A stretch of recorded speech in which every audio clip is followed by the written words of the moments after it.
Heyo everybody, Haku here with my live reaction or read-through for Tower of God Urek Mazino, Chapter 22.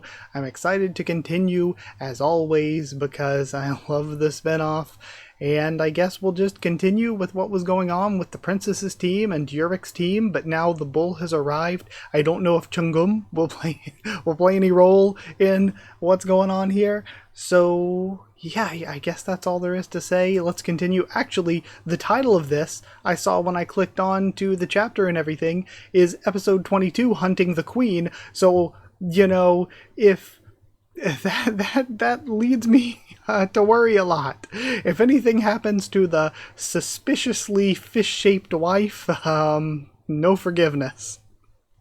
What are you looking for, guys? Suspiciously fish-shaped wife or suspiciously wife-shaped fish? We start with Mazino. And we have that panel from last time. Rohan? I was wondering why Neo called for help. Are you the one who dared to hurt my friends? We have shock on the bull's face. What happened? Did you find him? And the queen is still heading toward the throne, I guess. What? Nothing? I don't understand. He must be somewhere in the... Huh? And we have the guy running. Okay, so not toward the throne. They're looking after this guy. Look, they were trying to find him so that they could, he could talk with, Rue. That's the same shirt you're wearing, Rue. He's the man we're looking for. Please, your majesty, help us catch him. Okay, she starts running, the boom, boom, boom sound effects. So crazy. Reminding me of Attack on Titan. She's sprinting. Wouldn't like 3 steps be enough to catch up? You have the foot coming down. Landing among the Gobi dolphins. Whoa. Look at all these net dolphins. I could have sworn he went this way, but I don't think I could find anyone in a crowd that he's wearing white. In a crowd like this. There you are. Are you having fun masquerading as a regular ascetic? Okay, we do have cheon-geum. He wasn't missing for long. This is bad though. The one who could stand up to him was Urek, and now Urek's dealing with a much less consequential threat, I would think, at the moment. I feel like cheon-geum is probably more dangerous than the bull or the princess. Probably the bull and princess combined. You know him, Rue? I didn't expect the search to take so long. But no matter. It's time for me to hunt the queen. Oh god. Episode 22, Hunting the Queen. He forms a Rasengan. Watch out. He can harness Shinsu. He tosses it. We have it traveling. Your Majesty, duck. The queen opens her mouth and chomps it. Okay, maybe she knows what she's doing. Maybe cheon-geum is just gonna get punked by everybody, but Baskerville, time after time. Did she just eat the Shinsu? We have burp. What in the the test directors are still just watching. What's the matter now? There's an outsider within the test site who knows how to use Shinsu. These 3 come take out cheon-geum.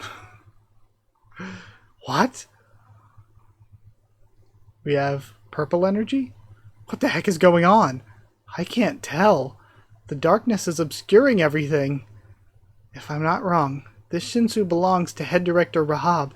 Okay, so Rahab is trying to hide it from them. But again, you should probably move into action at this point. They're still just standing around. But why would he do something like this? This wasn't part of the plan. cheon-geum, what are you doing in the test site? Huh? That wasn't meant to be some kind of snack. Oh well. If you're so hungry. Okay, so I guess he was just thinking that to himself. I thought he was using some kind of method to communicate it to cheon-geum. Like telepathy or something. But no, he was just thinking it to himself. Oh well, if you're so hungry, he starts forming more. I'll give you a feast, firing them off. Okay, Gobi Dolphin, or Gobi Dolphin Queen, devouring it, I guess, or spewing out a flamethrower. I'm not quite sure. Then we have the thighs, the quads. And there comes a giant foot. Hey, hold on. He gets stomped. Honestly, if cheon-geum just got stomped like this, that would be crazy. That'd be great. That's such a funny panel. It reminds me of the Doom Corpse panel from the main series, where he's just lying flat. Damn it, seriously, like comedically flat. And then another stomp. Gah! The Shinsu erupts from below. And she takes a step back with, you know, the dainty silhouette. I feel like I am actually, unironically, in a lot of these panels, like, wow, the queen is hot. No! I love the eye! As the crown goes flying. The crown! Evelyn's falling to grab it. And is caught by the queen. Nice save, your majesty. Huh? She just takes the crown and puts it back. I love the face. So that's what you were really after? This, I wonder. Hold on, give me 1 second. Never mind, I thought the art looked suspicious there, so I brought up the Korean version. It's the same. So, that's what you were really after. I wouldn't be worried about the crown. He goes in toward Evelyn for the attack this time. If I were you. He fires off all these attacks. But it seems like, again, they're either being absorbed or countered by flame Shinsu breath. He does the same thing again, which leads to her doing the same thing again. He lands. If that thing can only shoot Shinsu from its mouth, that means the rest of its body is left virtually defenseless. I'm going for the legs. He forms another attack. Spreads it into the ground. Are you seeing this? He's attacking through the ground. He's going toward her foot. Your Majesty, watch out! She reacts, lifts her foot. And it does actually do damage, I think? Yeah, it slices apart her foot. Okay. Live Gobi Dolphin reaction. Your Majesty. And the queen roars in pain.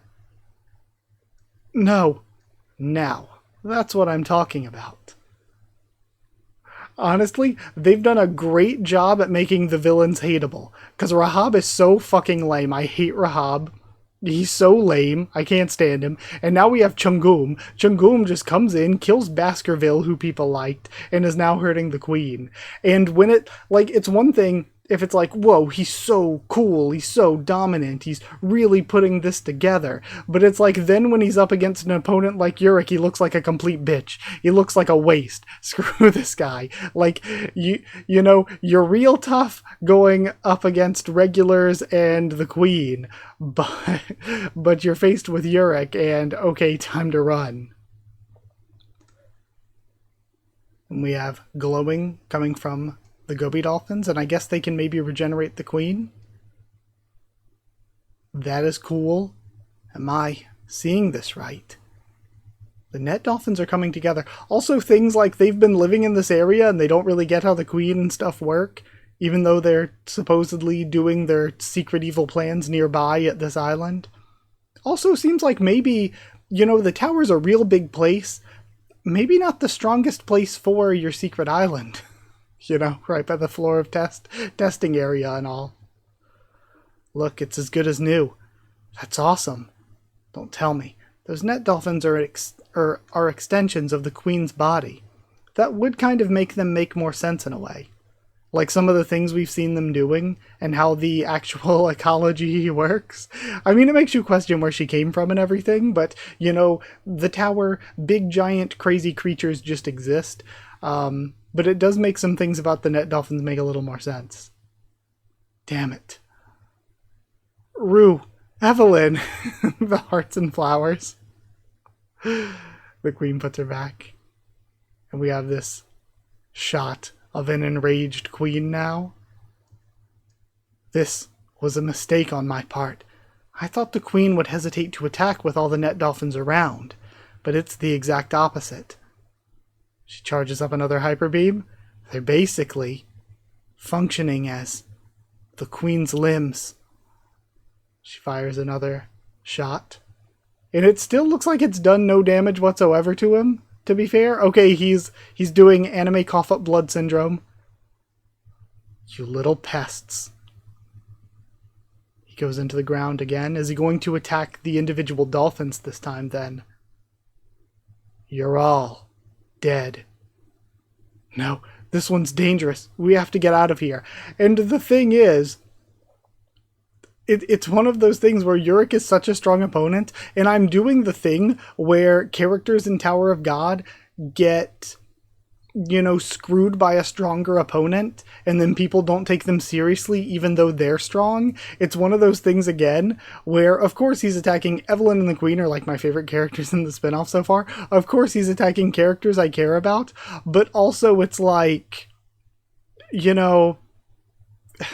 there's the Mary Sue-ish feeling of random character shows up who's, I guess, a ranker? We don't even know if he's technically a ranker, but they said that the angels were rankers, so I'm guessing he is. But just shows up and is strong enough to take down one of the test admins or whatever. But then they did the thing where he ran from Urek, and even though Urek is Urek, it just becomes like, okay, so we didn't even try. It just goes into like, Urek made him look like a bitch, and now I don't care for anything he does. No, this one's dangerous. We have to get out of here. All the peeps from the dolphins. Okay, they're being drawn in. An insanely cool panel. Master of Puppets, Queen. She forms them together above her head. You're seeing this too, right? All the net dolphins' flowers are gathering into one giant needle. Okay, this is really cool. And also, his abilities are kind of boring, whereas some of the other abilities we've seen have been really cool, including this. This is sick. Seriously? That's it. Go get him. What is that thing? We have Rahab still being silent. She swings down. He's also going for his attack. It's going around. How? It's repelling every single one of my attacks. It gets slammed down. And is he just going to still be sitting there, completely no external damage? Yeah, basically. Still just essentially no external damage, just a little bit of darkness from the anime coughing blood disease.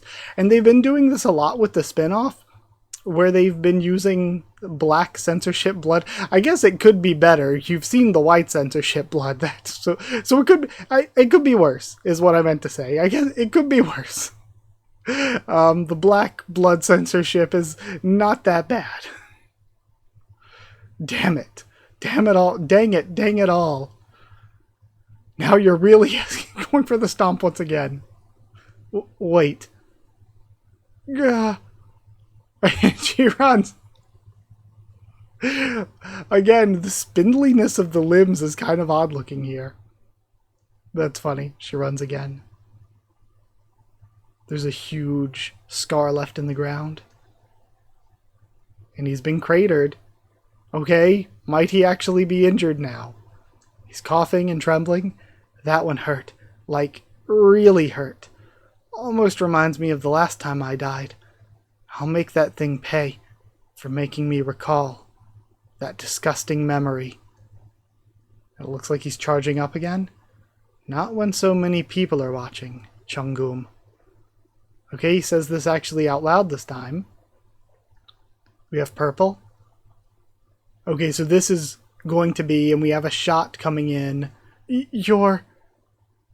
And the shot's hitting the queen from Rahab. Your Majesty. Rahab, is that you? And it's stabbed through the queen.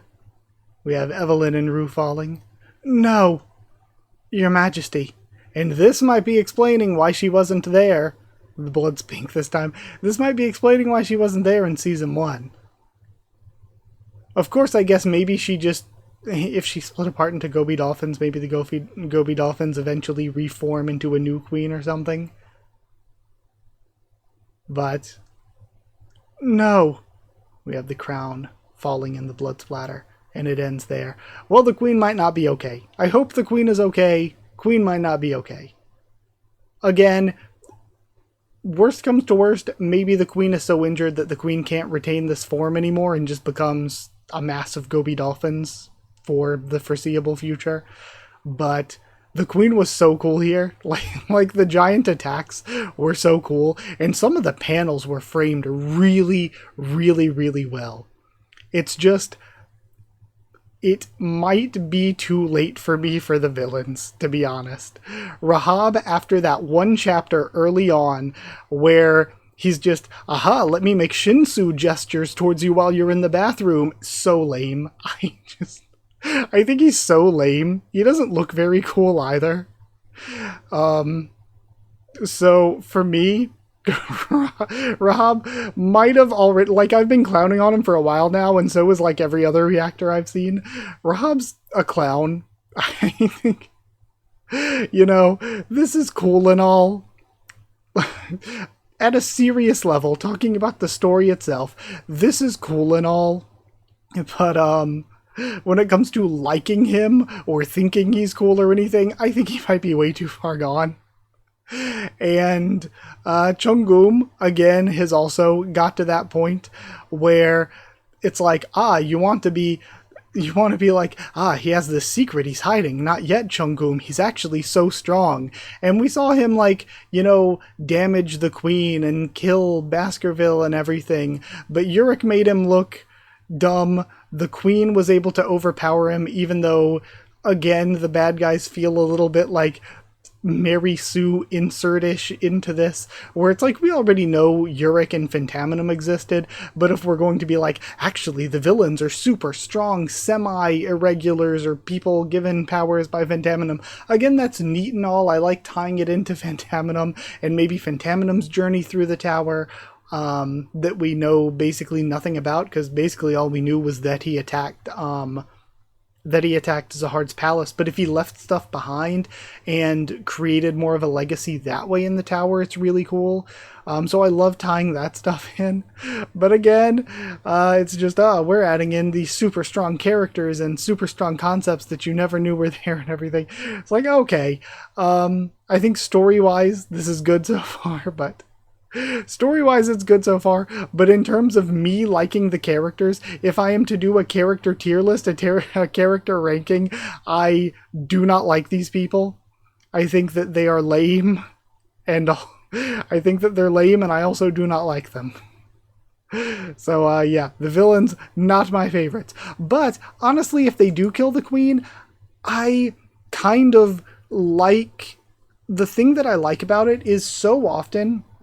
It feels like there aren't a lot of stakes and a lot of... Like, I read a lot of shonen and shonen-adjacent things, and so often it's like, oh man, I like this character. Nothing bad's gonna happen to them. Nobody dies. So, in so many things that I read and watch, it's like, I don't have to worry whatsoever about any character I like dying or any bad thing happening to the good guys, really, any long-lasting bad thing. So if the queen gets taken out here, it's like, you know, I liked Evelyn the queen's friendship, so it actually is something for me to be sad about. It's actually like, now I don't get to see the queen and Evelyn together anymore. Or if the queen dies, it's like, this character I like died. So I actually, you know, I kind of like having a character I like get taken out because I'm so used to, series just not killing anyone ever or not having any consequences, for the characters. So, you know, as much as I want to see more of the queen, if we don't see more of the queen, I'm going to be disappointed that I didn't see more, but I'm going to be happy that there are some stakes here. And how, like, again, seeing the Queen carry on with Evelyn and, like, replace Sanjo on their team could have been very fun, but also, did we really need that? Did we really need more of the Queen? Meanwhile, I liked the Queen. Again, the Queen was developed so much that I liked them already, which is a good thing, because I mentioned being so used to series not killing any characters, not having any serious stakes. But then on the opposite side of things, when I do read or watch series that kill characters, sometimes there are deaths that I hate because it's like, there's a character, okay, but before they can get any development or before they can do anything for me to really like or care about that character, they just kill them. They just kill them before I, like, cough, cough, Chainsaw Man, cough, cough. It's like they just kill characters before you can even care about them. So, like, I already liked the Queen, so it's like, okay, the character didn't die before I liked them. They gave me enough time with the Queen to be satisfied, and then if they kill them, it's like, okay, fair enough. Whereas on the other side of things, it feels like there's stakes for me as a reader. It feels like characters that I like could be killed. For me, if they kill, like, Rohan here, I'm going to be like, that's a little bit of wasted potential. I don't feel like I've had enough time with Rohan to really fully develop his character enough. Same with Neo. We need to get more information out of Neo, of course. So they're characters that I think, okay, they have more story. There's more that I think we should see for them before they're taken out.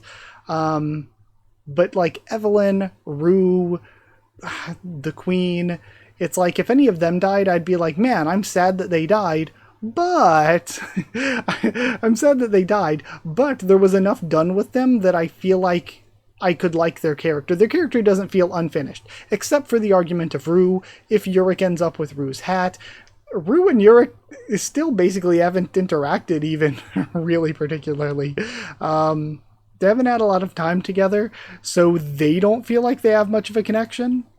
So I guess Rue needs more time to form more of a connection with Urek, if that's where the story's even going. But aside from that, like, those characters are characters that I like, so them dying is alright. So yeah, if the Queen dies, I will be disappointed, obviously, but I also will be glad for what we did get, and glad for there to be some stakes here. Yeah, overall, I think the story's been great so far. The villains, again, they're written perfectly fine. I just don't like them. And I would say one thing that hasn't been written too fine, I mean, I think Rahab's kind of lame. Even writing-wise, I think Rahab could have been written a bit better so far. I will say, writing-wise, one of my biggest complaints so far is the Princess's team. Like, I feel like getting more development for the sniper, maybe, would have been a little bit good, and then having the sniper play more into what's about to happen here, but as it is, we've seen, like, nothing of that character, so it's like, how could you even care? I feel like we got a bit of Fox that made Fox interesting, but Fox, I think just getting randomly one-paneled by the bull last time, hopefully Fox is fine and can continue on in the story, though, but if Fox really did just get one-paneled by the bull, that's super lame. Because I feel like we could have had that death written in a better way. And the princess so far, I am just not sold on. I don't like the princesses. Like, Urek and the princess are sort of on the cover for this, basically. They are what the series is using as the icons, the mascots or whatever. And thus far, the princess, to me, I don't like the interactions with Urek that much. I really don't enjoy the princess all that much.